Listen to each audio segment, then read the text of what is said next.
quiero que vaya conmigo a Éxodo capítulo 13, versículos 17 y 18. Va a ser nuestro punto de partida el día de hoy. Y dice: cuando por fin el faraón dejó salir a los israelitas, Dios no los guió por el camino principal que atraviesa el territorio filisteo, aunque esa era la ruta más corta a la tierra prometida. Pero Dios dijo: si los israelitas llegaran a entrar o a enfrentar una batalla, podrían cambiar de parecer y regresar a Egipto.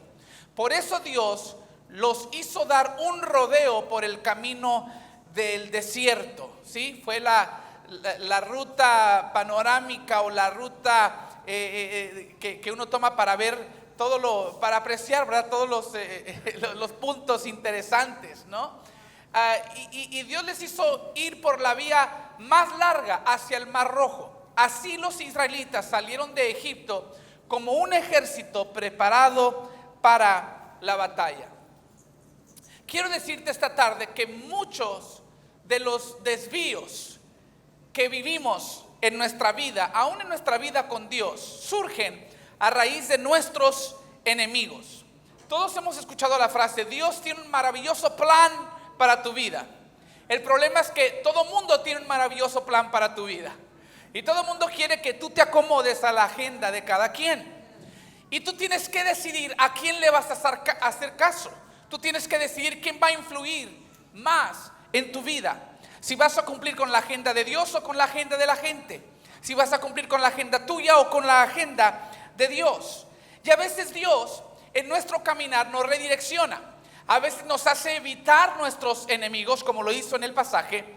Pero en otras ocasiones Dios nos redirecciona hacia nuestros enemigos. Porque en última instancia los enemigos, los críticos, los haters, como usted le quiera llamar, son inevitables. Jesús mismo, el único hombre que vivió a la perfección en la tierra, Jesús mismo tenía críticos. Jesús mismo tenía enemigos.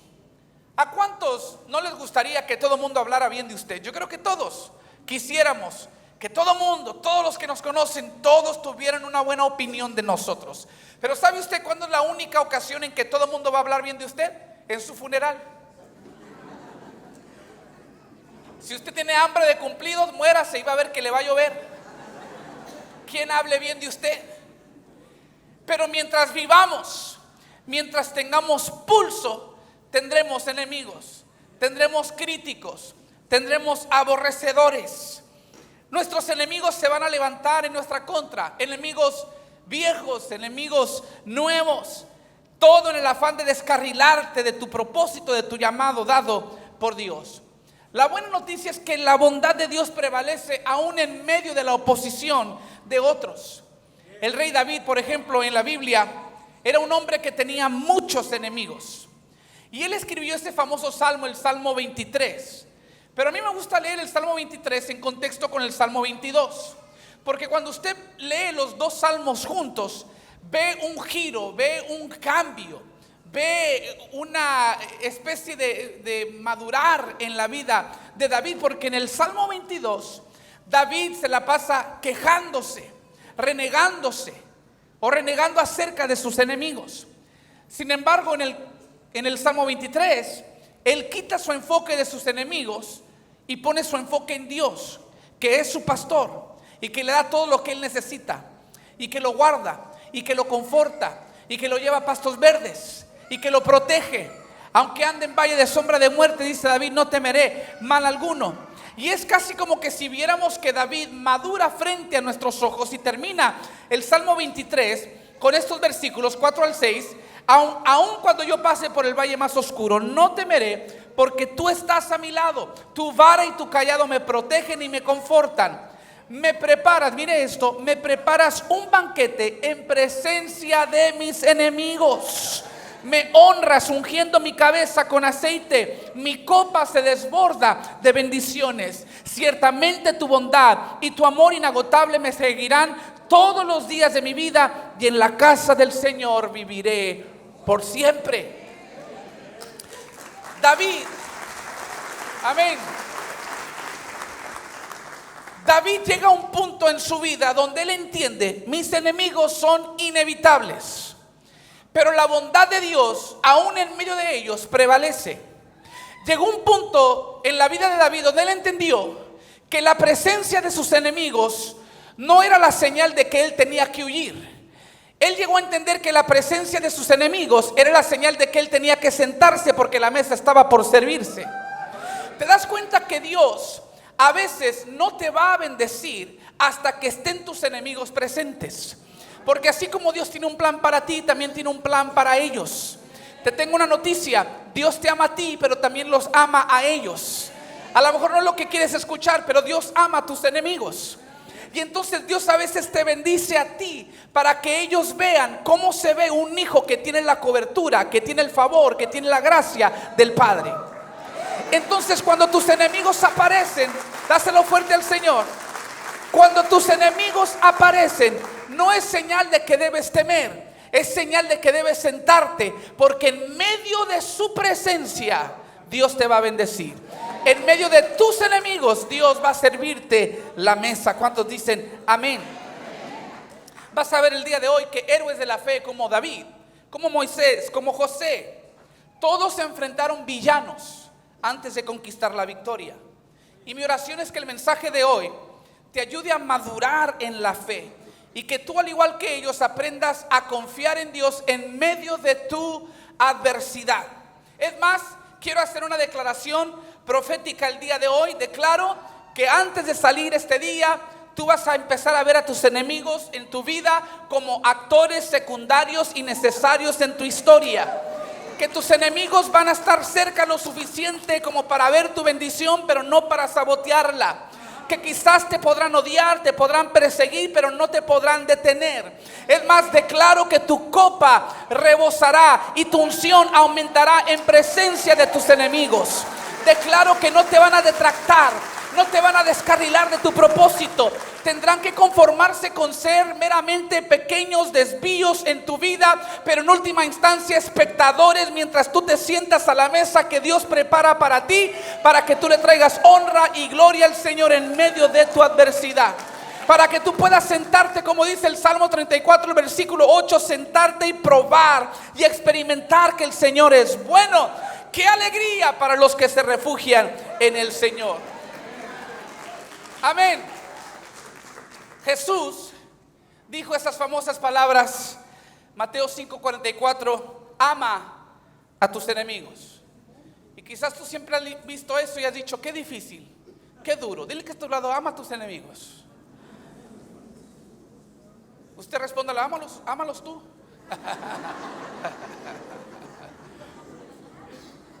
Es difícil amar a nuestros enemigos, ¿sí o no? Pero hoy te voy a dar por lo menos 4 razones por qué debieras amar a tus enemigos. Además, he titulado este mensaje, la bendición de tener enemigos. La bendición de tener enemigos. ¿Verdad que usted nunca ha visto a sus enemigos como bendición? Hoy hasta la suegra usted la va a ver con ojos diferentes. ¿Está conmigo? Número 1, para los que toman apuntes. Debes ver a tus enemigos como una bendición porque tus enemigos son medios hacia lo milagroso. Medios hacia lo milagroso. Cuando Dios mandó a Moisés a entrar en presencia de Faraón, Dios le dijo a Moisés, dile a Faraón que deje ir a mi pueblo al desierto porque los llevo a la tierra que fluye leche y miel. Pero también Dios le dio una advertencia a Moisés, le dice, por cierto Moisés, debo avisarte que cuando tú le pidas que los suelte y que los deje ir, Faraón les va a decir que no, porque yo endurecí su corazón. Ahora, suena contradictorio que Dios le diga a Moisés, dile que te deje ir, pero yo endurecí su corazón para que te diga que no. Y Moisés todavía tiene que obedecer, como muchos de nosotros tenemos que obedecer a Dios aun cuando las cosas no tienen sentido. Pero en la obediencia siempre hay bendición, siempre hay victoria. Y la Biblia atribuye la terquedad de Faraón en 10 diferentes ocasiones en el libro de Éxodo. Atribuye la terquedad de Faraón a Dios. dice que Dios endurecía el corazón de Faraón. Pero en ese mismo libro de Éxodo, en otras 10 ocasiones, en otros 10 pasajes, se atribuye la terquedad de Faraón a Faraón. Es como que si el autor nos da un va y viene, una técnica de va y viene, para que veamos que en parte Dios está provocando la terquedad de Faraón y que en parte Faraón está siendo terco por sí mismo. ¿Qué es lo que el autor pretende hacer? Bueno, dos cosas. Quiere darnos primero un diagnóstico del corazón de Faraón, para que veamos que en verdad había malicia en el corazón de Faraón. Y dos, quiere demostrarnos el autor que no importa la maldad, no importa qué tan mala sea la forma del ataque que viene en tu contra, la bondad de Dios siempre prevalecerá. Y que no importa qué tan grande sea la amenaza contra tu vida, esas amenazas nunca amenazan contra la voluntad de Dios para tu vida. ¿Está conmigo? Entonces, antes de culpar a Dios y decir, bueno, pues qué culpa tiene Faraón. No. Lo que Dios está haciendo es explotando la rebelión de Faraón y utilizándola para bendición de Moisés. Lo podemos decir de esta manera: para cumplir sus propios propósitos, Dios explotó la propia rebeldía del Faraón. Es decir, la maldad, la rebeldía, ahí estaba. Pero cuando dice que Dios endurecía el corazón de Faraón, era Dios simplemente explotando esa rebeldía, utilizándola a lo máximo, pero para bendición de sus hijos. Y de los 10 lugares en la Biblia donde se atribuye la rebeldía de Faraón a Dios, escogí este pasaje porque creo que es el que mejor describe la razón por qué Dios haría semejante cosa. Éxodo 10, versículos 1 al 2. Recuerde que estamos hablando que tus enemigos son medios hacia lo milagroso. El Señor le dijo a Moisés entonces: regresa a ver al Faraón y vuelve a presentar tus demandas. Yo hice que él y sus funcionarios se pusieran ¿qué? Tercos, con el fin, mire, él dice, yo lo hice, pero este es el objetivo, con el fin de mostrar mis señales milagrosas en medio de ellos. También lo hice para que ustedes pudieran contarles a sus hijos y a sus nietos acerca de cómo puse en ridículo a los egipcios, acerca de las señales que realicé en medio de ellos, y para que ustedes sepan que yo soy el Señor. Es que hay una diferencia entre saber y saber. Porque algunos sabemos de Dios porque intelectualmente hemos alimentado la mente. Hemos leído acerca de Dios, leemos la Biblia, venimos el domingo, escuchamos el sermón, escuchamos sermones por YouTube, escuchamos canciones cristianas por la radio. Tenemos un conocimiento intelectual de quién es Dios. Pero no hay nada como la escuela de la adversidad para llevar tu intelecto de una teoría a una experiencia. No es hasta que la vida te sirve algunos golpes bajos donde tú te das cuenta quién realmente es tu Dios. Porque ¿cómo puedes decir que tienes a un Dios que sana si nunca has estado enfermo? ¿Cómo puedes decir que tienes un Dios que provee si nunca te ha faltado? ¿Cómo puedes decir que tienes un Dios que restaura si nunca has estado quebrantado? ¿Cómo puedes decir que Jesús es el camino si nunca te has sentido perdido? Te das cuenta que tu adversidad es la oportunidad de Dios para lucirse y enseñarte una faceta más de su poder, de su gloria, de su presencia y lo que Él es capaz de hacer en tu vida. ¿Está conmigo? Es más, tenga cuidado cuando dice usted o canta, quiero conocerte más. Dios dice, sí, hijito, ahí te va, aguanta vara. Porque Dios es experto en utilizar las pruebas para demostrarnos quién es Él. Y a veces Él utiliza a nuestros enemigos. Y parece que nuestros enemigos nos hacen demorar, nos quieren descarrilar. A veces nos tenemos que desviar hacia los enemigos, otras veces afuera o lejos de nuestros enemigos. Pero Dios siempre prevalecerá, su bondad siempre prevalecerá y nos va a hacer llegar a nuestro destino. Ahora, no sé si usted vio que Dios no solamente quería hacerlo milagroso entre el pueblo, y por eso provocó la terquedad de Faraón y sus funcionarios. Pero también dice que quería que los israelitas tuvieran testimonios que contar a sus hijos y a sus nietos, para que los hijos también conocieran acerca de este Dios.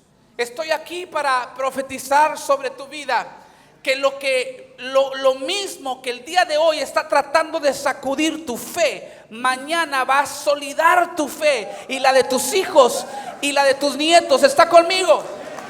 Diga conmigo: lo mismo que está tratando de sacudir mi fe hoy, solidará la fe de mis hijos y de mis nietos mañana. ¿Está conmigo? Lo vuelvo a decir: lo mismo que está tratando de sacudir tu fe el día de hoy, solidará la fe de tus hijos y la de tus nietos el día de mañana. No te preocupes por tus enemigos. Son lo que a mí me gusta llamar víctimas de tu potencial, víctimas de tu promesa, víctimas de tu propósito. Hay personas que no pueden hacer nada al respecto. Tienen que levantarse en tu contra. ¿Por qué? Porque son actores secundarios en la historia maestral que Dios está escribiendo sobre tu vida. Dios está explotando la maldad de ellos para proveer el contexto que Él necesita para demostrar su poder y su propósito en medio de ti. Número 2. Es una bendición tener enemigos, porque también son tutores para tu triunfo. Tutores para tu triunfo. Vaya conmigo al primer libro de Samuel, capítulo 16, versículo 1. Vamos a hablar un poquito acerca de David ahora. Ahora bien, el Señor le dijo a Samuel, el profeta: ya has hecho suficiente duelo por Saúl, pero lo he rechazado. Lo he rechazado como rey de Israel, así que llena tu frasco con aceite de oliva y ve a Belén. Busca a un hombre llamado Isaí, que vive allí, porque he elegido a uno de sus hijos para que sea mi rey. Escuche bien. Dios ya estaba harto con Saúl, lo desechó y había ya elegido a David para ocupar el trono. Entonces le dice Samuel: necesito que vayas a ungir a uno de los hijos de Isaí. Te voy a demostrar quién es. Algunos conocen la historia. El que menos esperaban todos que fuera ungido fue el que fue ungido. Es más, ni lo invitaron a la cena.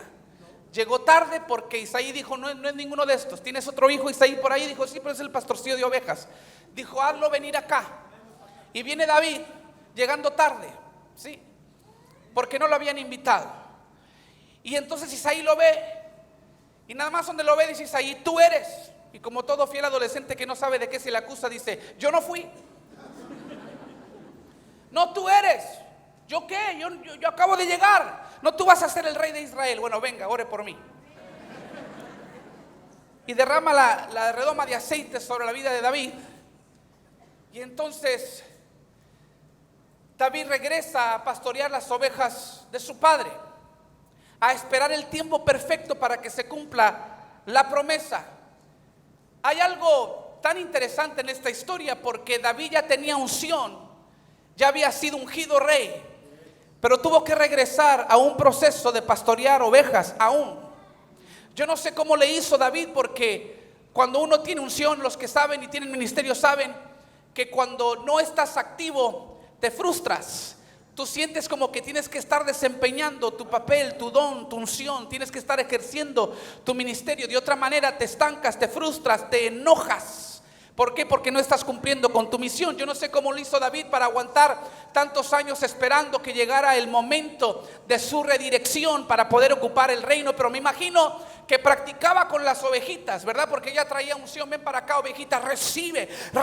Y la ovejita: amén, amén. ¿Sí?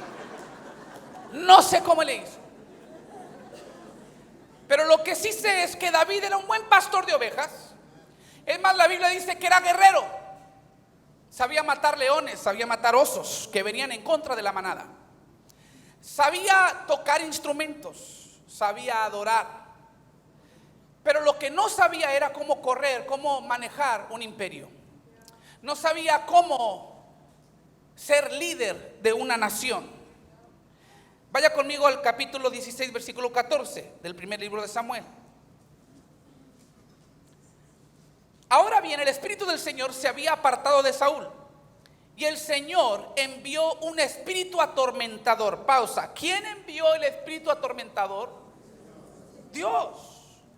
A veces me meto en problemas porque yo digo cosas como estas que están en la Biblia, que Dios a veces te envía situaciones adversas, personas adversas, para hacerte la vida de cuadritos, para hacerte la vida imposible, pero siempre es con un plan y con un propósito. Dice que Dios envió un espíritu atormentador a Saúl. Versículo 15. Algunos de los siervos de Saúl le dijeron: un espíritu atormentador de parte de Dios te está afligiendo. Yo me imagino que Saúl dijo: ¿en serio? Busquemos a un buen músico para que toque el arpa cada vez que el espíritu atormentador te aflija. Tocará música relajante y dentro de poco estarás bien. Escuche bien.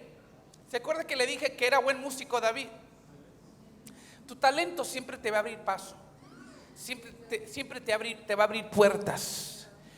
Y Dios necesitaba preparar al que era buen pastor, al que era buen guerrero, al que era buen adorador. Tenía que prepararlo para que fuera un tremendo rey también. Entonces dijo Dios: ¿cómo le hago para hacerlo entrar al palacio para que aprenda del rey cómo correr el imperio, cómo manejar un reino? Y dijo: Saúl, ya que es malo, voy a explotar su maldad. Voy a enviar un espíritu atormentador para que entonces sus funcionarios busquen quien venga a tocarle música relajante. Ellos dijeron música relajante. Usted y yo sabemos que era música ungida, porque es la que hace descender la presencia de Dios y los malos espíritus tienen que salir huyendo. Entonces dice el versículo 19: me parece bien, dijo Saúl, búsquenme a alguien que toque bien y tráiganlo aquí. Entonces un siervo le dijo a Saúl: uno de los hijos de Isaí, que no fue el mismo que Dios envió a Samuel con Isaí y le dijo: voy a ungir a uno de sus hijos. El mismo Isaí de Belén tiene mucho talento. Uno de sus hijos tiene mucho talento para tocar el arpa. No solo eso, es un guerrero valiente, un hombre de guerra y de buen juicio. También es un joven bien parecido y el Señor está con él. Entonces Saúl mandó mensajeros a Isaí para decirle: envíame a tu hijo David, el pastor. Escúchame bien. Dios levantó un enemigo en contra de David. Primero en contra de Saúl, un espíritu atormentador. Se me fue. Que lo atormentaba, pues. Y era Saúl víctima del propósito de David. ¿Está conmigo? Esto tenía que pasar para que David entrara a aprender en el palacio. Después de que David mató a Goliat en el capítulo 17, las mujeres de Israel se inventaron un canto. Decían: Saúl mató a sus miles y Saúl a sus 10,000. Y entonces y David a sus 10,000. Dice la Biblia entonces que Saúl se llenó de ira y de enojo. Mire lo que dice 1 Samuel 18, 10 al 11. Al día siguiente, un espíritu atormentador de parte de Dios nuevamente abrumó a Saúl y comenzó a desvariar como como un loco en su casa. David tocaba el arpa tal como lo hacía cada día, pero Saúl tenía una lanza en la mano y de repente se la arrojó a David tratando de clavarlo en la pared, pero David lo esquivó 2 veces. Y este relato es solamente el inicio de muchas pruebas que David sufrió bajo el celoso gobierno de Saúl. Pero David aprendió, estando en el palacio, cómo manejar un imperio, cómo correr un palacio. Aprendió bajo la persecución de Saúl cómo honrar a un rey, porque en varias ocasiones David tuvo que esquivar estas lanzas que venían en su contra. Un par de veces David le perdonó la vida a Saúl. Teniendo la oportunidad de matarlo, David dijo: lejos esté de mí levantar mano en contra del ungido del Señor. Él se haya apartado, dejó la voluntad de Dios, pero sigue siendo un hombre ungido, y yo no tengo derecho de levantarme en su contra. Y aprendió bajo la persecución de Saúl. David aprendió a honrar a sus líderes. Bajo la fuga, se dio a la fuga y como fugitivo fue y se encontró unos hombres criminales descartados, desechados de la sociedad, y los convirtió en un gran ejército. Aprendió a edificar gente aun cuando estaba huyendo. David aprendió todas estas cosas porque Dios estaba probando su carácter a través de su enemigo Saúl. Y fue exactamente lo que David cosechó cuando se convirtió rey. Cosechó honra, cosechó poder, cosechó gente o multitudes que lo siguieron, que lo celebraban, todo bajo el gobierno celoso de Saúl. David se dio cuenta que él había estado pasando una prueba, pero era la preparación para su triunfo. Yo les decía hace 2 miércoles que cuando yo estaba en la prepa, yo tenía una maestra que me encantaban sus exámenes, porque cuando ella te daba el examen, tú lo mirabas y de inicio decías tú, man, qué mala onda esta maestra, porque el examen está demasiado difícil. Es como que quiere que reprobemos la prueba. Ella quiere que saquemos bajas calificaciones. Pero luego yo, siendo muy observativo, así soy, empecé a notar un patrón que tenía la maestra. Si tú te portabas lo suficientemente estresado, ella como que le daba compasión, venía y se paraba enseguida de ti y se asomaba a ver qué estabas haciendo. Entonces yo era un buen actor, yo le decía,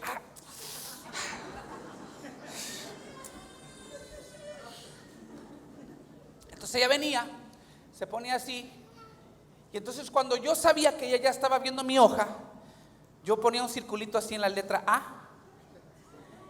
Y ella decía, y yo sabía que ese A era código para que yo entendiera que estaba equivocado. Entonces yo borraba la A y ponía un circulito en la D, y ella decía, y nuevamente yo entendía que le había fallado. Entonces yo borraba la D y le ponía un circulito a la B, y luego ella me sonreía, me palmeaba la espalda y seguía caminando el aula. Y era su manera de decirme, con esa sonrisa y con esa palmeada, finalmente agarraste la respuesta correcta.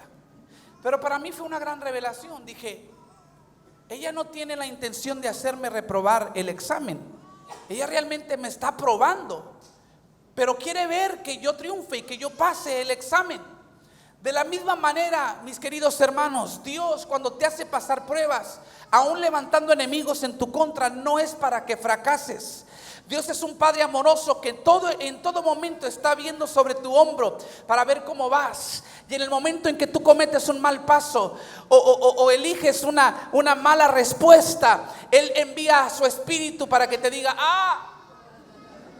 utiliza a tu esposo, a tu esposa para decirte,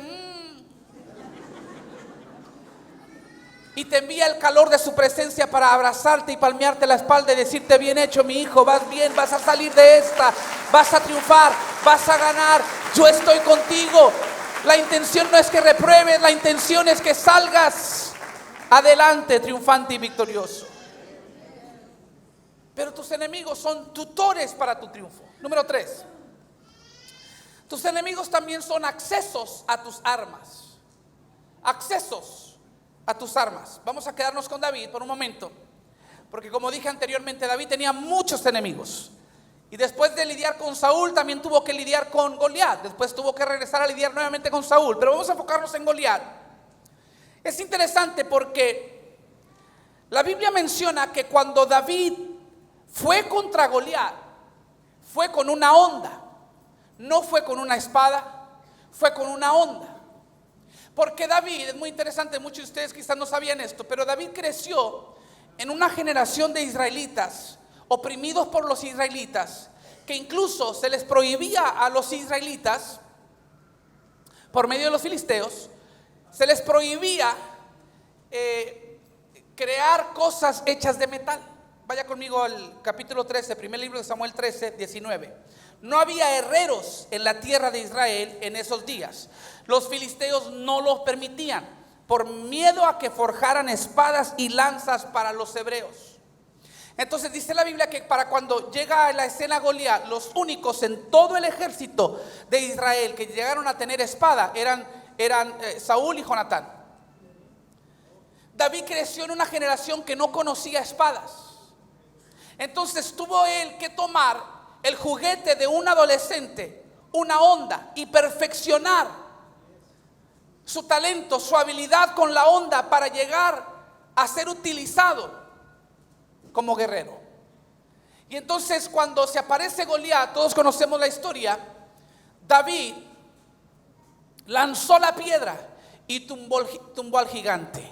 Mucha gente me pregunta: Pastor Charlie, ¿por qué usted predica como usted predica? ¿Y por qué hace reír a la gente? Les digo: David traía su onda, yo traigo la mía. Y con esa onda también tumbo gigantes, ¿sí? ¿Está conmigo? Me dijo una vez una hermana: es que a usted le falta unción porque cuando usted impone manos no se cae la gente. Le dije: es que Dios no me llamó a tumbar a los levantados, pero tráigame un caído a ver si no se lo levanto.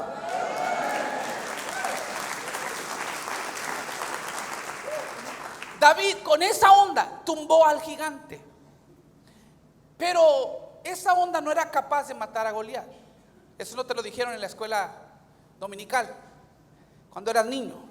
Muchos crecimos pensando que pues Goliat murió por la piedra enterrada en la frente, pero no, era imposible.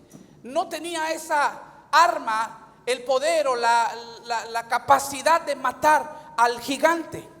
Y no te dijeron el resto de la historia porque es muy gráfica para niños, pero ahorita que ya están adultos se las puedo decir. Dice la Biblia que entonces David fue y se paró por encima de Goliat y le sacó la espada. Esto es lo interesante. David creció en una generación sin espadas. Por eso David tenía mucho incentivo en derrotar a Goliat, porque mientras los demás veían a un gigante, David estaba viendo su espada. Y David dijo, como todo buen guerrero: yo quiero una actualización de armas. Quiero mejorar mi arsenal. ¿Está conmigo? La Biblia dice que usted y yo somos guerreros, somos soldados en el ejército de Dios.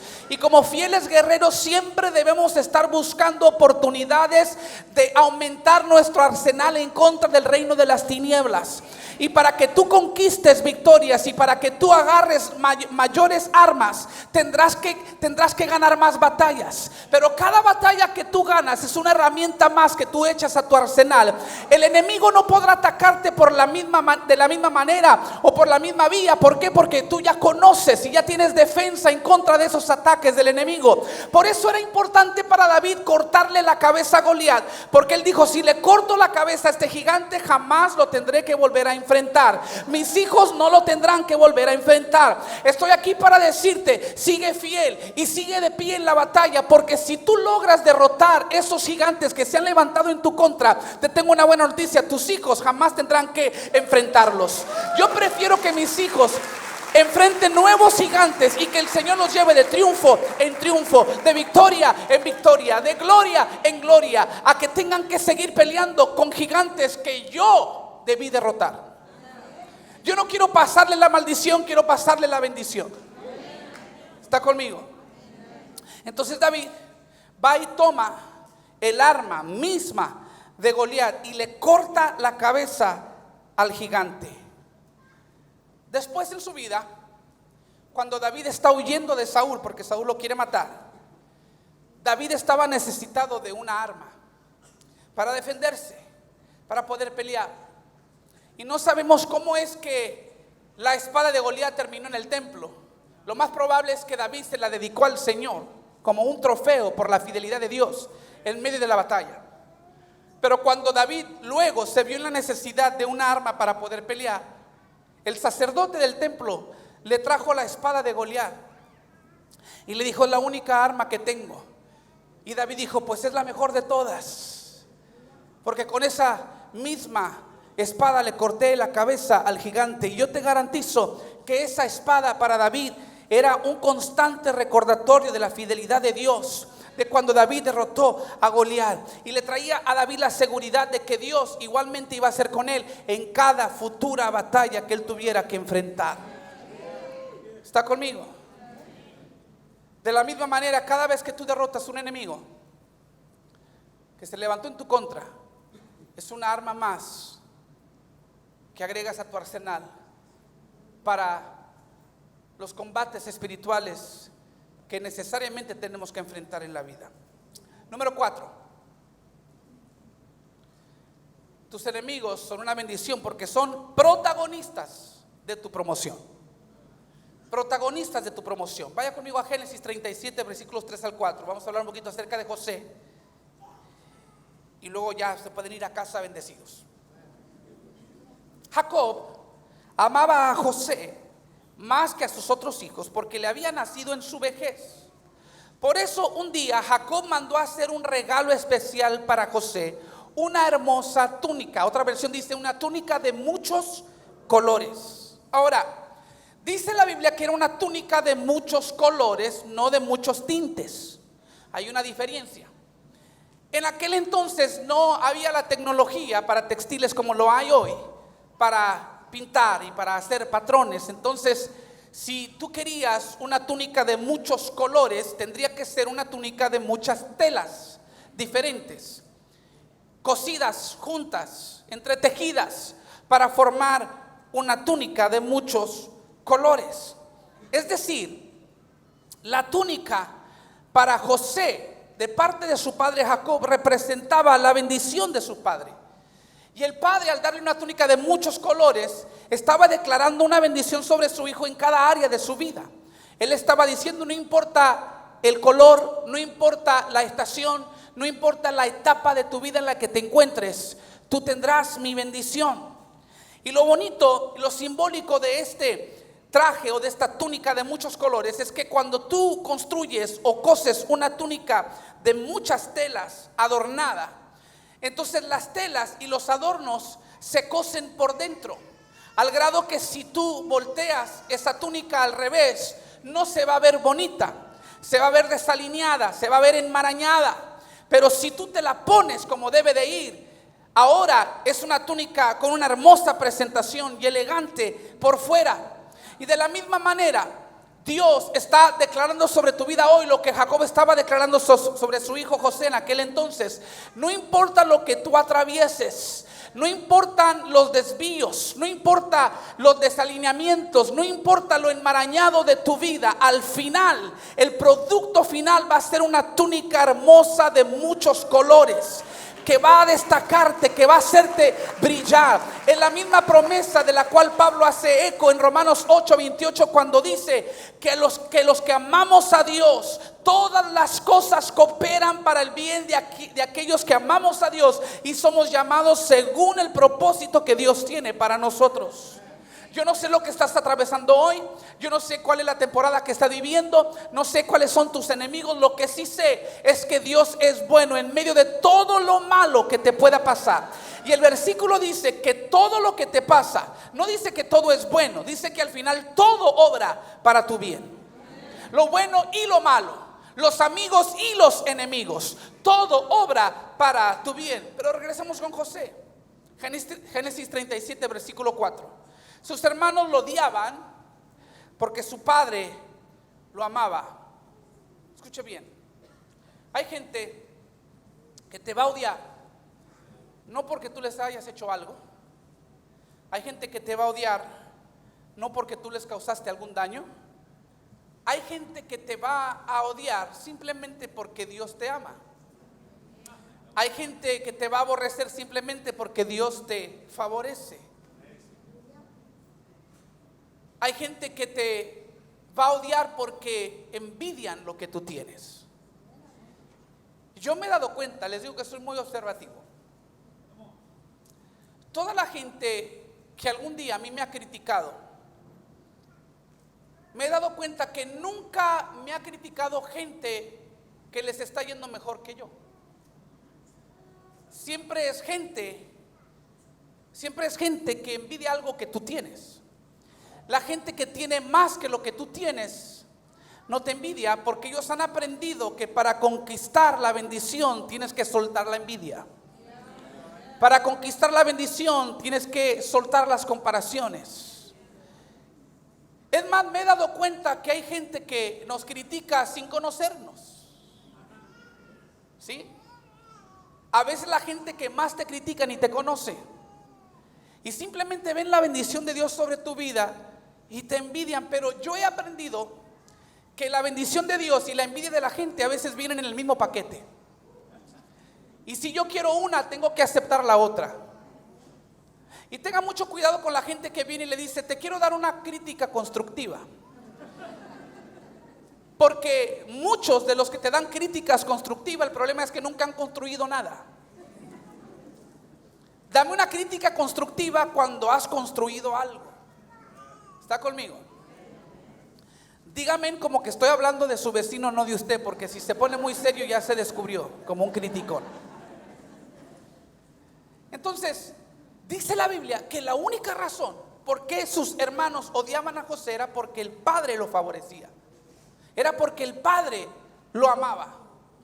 Quiere decir que a veces tendremos que aguantar la envidia, aguantar los ataques de nuestros enemigos, si vamos a disfrutar la bendición del Padre. Como David, tendremos que cenar y servirnos de la mesa en presencia de nuestros enemigos. Ahora, les voy a resumir la historia. Los hermanos de José conspiraron contra él para matarlo. Eventualmente decidieron no matarlo, solamente venderlo a la esclavitud. El punto era deshacerse de David, de José más bien. Porque hay gente que piensa que la promoción de ellos no vendrá al menos que se deshagan de ti. Como ellos nunca han sido bendición para nadie, ni tienen planes de bendecir a nadie, te juzgan a ti con el corazón que ellos tienen.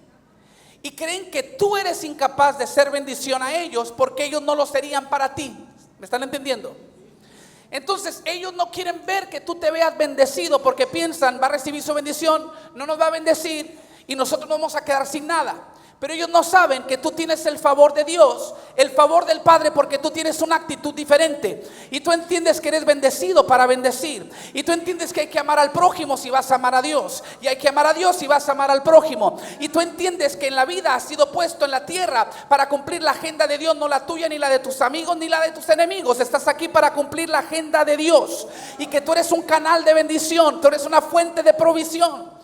Pero como ellos no tienen ese corazón, piensan que tú tampoco lo tienes. Y entonces se quieren deshacer de ti cuando ven que tienes talento, cuando ven que tienes unción, cuando ven que estás bendecido. Ellos hacen la elección incorrecta, porque cuando yo veo que alguien está bendecido, yo tengo una de dos opciones: o me puedo inspirar o me puedo intimidar. Y estos se intimidaron en vez de inspirarse en la vida de José, y eligieron venderlo a la esclavitud. Y terminó José en un país lejano. Escucha bien. Lejos de su casa, lejos de su padre, lejos de sus hermanos, sin derechos a su propia vida. Era un esclavo. Escúchame bien, era un esclavo.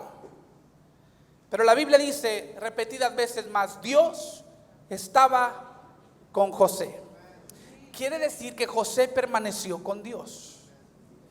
No sé cuál es la etapa que estés viviendo el día de hoy, pero déjame decirte algo. Quizás has sufrido algunas pérdidas, quizás te han redireccionado tus enemigos, quizás has perdido algunas salidas o has sufrido algunos desvíos. Lo bonito de todo esto es que en la vida no importa dónde estés, sino quién está contigo. Tú puedes estar en un lugar inesperado, no lo planeaste, no lo buscaste. Pero si Dios está contigo, tú puedes estar en tierra seca y árida y Dios te hará florecer. ¿Por qué? Porque no se trata de dónde estás, sino quién está contigo. Tanto como esclavo como prisionero floreció José. ¿Por qué? Porque Dios estaba con él. Ahora, terminó José en este lugar distante, en este país lejano, pero en ese país lejano se convirtió en el gobernador, segundo solamente al rey, el gobernador del país más rico de la época. Y fue en aquel país lejano donde los talentos y las habilidades de José fueron reconocidas y celebradas. Entre sus hermanos, en su propia casa fue rechazado, pero entre extranjeros fue celebrado. ¿Te das cuenta que a veces Dios te tiene que sacar de algún lugar, de algún sitio, aún te tiene que sacar a veces de en medio de tu propia familia, de en medio de tus propios amigos. ¿Por qué? Porque te están viendo con envidia y no saben celebrar el dote de Dios que está sobre tu vida. Entonces Dios te tiene que sacar y llevarte a un lugar desconocido y extraño. Estoy hablando del testimonio de algunos de ustedes que están aquí sentados porque llegaste de otro lugar donde te menospreciaron, donde no reconocieron la unción que estaba sobre tu vida, donde ignoraron los talentos y las habilidades que tú querías poner a la disposición del servicio de Dios, y te negaron la oportunidad y te hirieron. Por eso Dios te sacó de aquel lugar y te trajo a otra congregación donde quizás llegaste y te sentiste extraño, quizás aquí no conocías a nadie, pero Dios te dijo: aquí en un lugar lleno de extraños, aquí van a celebrar tu victoria, aquí van a celebrar tu unción, aquí van a reconocer tu habilidad, aquí va a ser tierra fértil para que tú puedas florecer. Y la Biblia dice que estando fuera es donde José triunfó. Y termina la historia así: cuando José ha conquistado el reino y está gobernando, Dios le dio la oportunidad de volver a ver a sus hermanos. Y dice Génesis 50, versículo 20 y 21, que José dijo: ustedes se propusieron hacerme mal, pero Dios dispuso todo para bien. Ustedes me redireccionaron. No tenía yo planes de venir a Egipto. Ustedes lo hicieron con malicia, pero todo era parte del plan de Dios. Se propusieron hacerme mal, pero Dios dispuso todo para bien. Algunos tendrán que salir de esta reunión y levantar el teléfono celular para hablarle a un ex patrón y decirle: ex patrón, nada más llamo para darle las gracias, porque usted se propuso a destruirme, pero Dios lo utilizó para que yo estableciera mi propia empresa. Si usted no me corre, yo todavía le estuviera trabajando a otro, pero ahora soy dueño de mi empresa, ahora soy patrón, ahora tengo empleados, porque Dios utilizó su traición para llevarme a una promoción. Usted tendrá que hablarle a un exnovio o una exnovia y decirle: nada más llamo para darte las gracias. ¿Por qué? Por engañarme, ¿te acuerdas? ¿Cómo que gracias? Sí, porque si no me has engañado, me hubiera quedado contigo, que no sirves para nada. Pero ahora mira el galán que me encontré en Iglesia Vital. Ahora mira esta mujer que Dios me ha dado. Estoy más bendecido que nunca. Que estuviera todavía llorando tus tragedias, pero no, Dios me tuvo que sacar de allí por tu propio engaño, porque tenía algo mejor para mí. ¿Está conmigo? Algunos tendrán que llamarle a un ex pastor, y allí yo no voy a decir la historia, porque usted sabe cuál es su historia. Pero usted tendrá que decirle a aquellos que un día lo rechazaron, decirle: gracias, porque si no ha sido por ti, tú dispusiste a hacerme mal, pero Dios propuso que lo iba a utilizar para mi bien. Y cuando José regresa a estar entre sus hermanos, él estaba libre de rencor, libre de un deseo por venganza, porque José entendió: no fueron ustedes, fue Dios que me envió delante de ustedes, y fue Dios quien me ha dado la oportunidad de regresar entre ustedes. Pero ahora está en pleno florecimiento mi propósito, está en pleno florecimiento mi llamado, está en pleno florecimiento mi unción, y yo cargo ahora la bendición de Dios, cargo ahora la gloria de Dios, y no estoy aquí para competir, estoy aquí para compartir. No estoy aquí para vengarme, estoy aquí para bendecirles. ¿Dónde está mi padre? ¿Dónde están sus esposas? ¿Dónde están sus hijos? Mis sobrinos, tráiganse a todos. Les voy a dar la tierra de Gosén para que gocen. Les voy a dar la tierra de Gosén para que gocen. Y ahí van a vivir, porque su hermanito, el que ustedes traicionaron, el que ustedes quisieron dañar, ahora Dios lo ha elevado a una posición mayor, capaz de bendecirlos a ustedes y a toda mi familia. Y estoy aquí para declararte que no importa cuánto cual haya sido el desvío, Dios te va a redireccionar y hará regresarte a presencia de tus enemigos, pero ahora no con rencor, no con planes de venganza, no con ganas de verlos destruidos, sino con ganas de verlos bendecidos, y entendiendo que tú mismo vas a ser la fuente de bendición para aquellos enemigos que un día te rechazaron. Dios mismo te va a dar la oportunidad de ser bendición. Me puedo imaginar a José rodeado de sus hermanos cuando él todavía está en aquel pozo, cuando están por venderlo a la esclavitud. Pero termina José diciendo: yo tuve que entender que cuando me vi rodeado de enemigos, en realidad era la presencia de Dios la que me estaba rodeando. Yo pienso en Sadrach, Mesach y Abednego, porque escucha bien, repito lo que te dije anteriormente, que Dios tiene planes contigo, pero también con tus enemigos. Dios te ama a ti, pero también ama a tus enemigos. Y Dios siempre va a buscar la manera de revelarse a tus enemigos también. Me impacta la historia de Sadrach, Mesach y Abednego, porque la Biblia dice que el rey Nabucodonosor dijo: no eran 3 los que echamos al horno, ¿y por qué veo 4 y el cuarto tiene imagen como el Hijo de Dios o el ángel del Señor? Mándalos a sacar. Pero mira, esto es lo interesante: si tú lees la historia, en ningún momento dice que Sadrach, Mesach y Abednego vieron a Jesús entre ellos. Dice que el rey Nabucodonosor vio a Jesús entre ellos. ¿Por qué? Porque usted y yo, hijos de Dios, somos gente que camina por fe y no por vista, por fe y no por emociones. Yo no tengo que ver que Dios está conmigo, yo confío que Dios está conmigo, pero mis enemigos sí tienen que ver que Dios está conmigo. Y cuando ellos ven que Dios está conmigo, se amedrentan, temen y tienen que reconocer: no hay Dios como el Dios de Sadrach, Mesach y Abednego. Y estoy aquí para decirte que Dios se está levantando a tu favor en presencia de tus enemigos. Y cuando te ves rodeado de tus enemigos, en realidad estás rodeado de la protección de Dios. Y así es como peleamos nuestras batallas, confiando, parados, adorando, creyendo que al final todo obra para bien. Gracias por visitar nuestro canal de YouTube. Si algo en el mensaje ha instado tu corazón a recibir a Jesús, repite esta oración conmigo. Dile: Señor Jesús, te entrego mi vida y mi corazón. Me arrepiento de mis pecados y te pido perdón. De hoy en adelante me comprometo a servirte. Te confieso, mi Señor y Salvador.